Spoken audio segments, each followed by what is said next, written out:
Hi, this video will lead you to upload your logo and favicon in the new theme that you have created.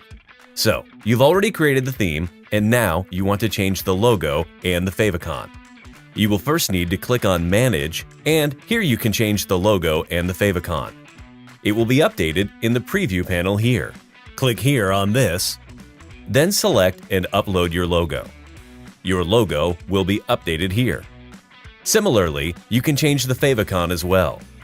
You can drag any image here, or you can upload an image by clicking here. So, our favicon is uploaded. Although we cannot see the new favicon on the preview window, but when you will download the theme, you will be able to see the changes. You can save here so the changes are saved,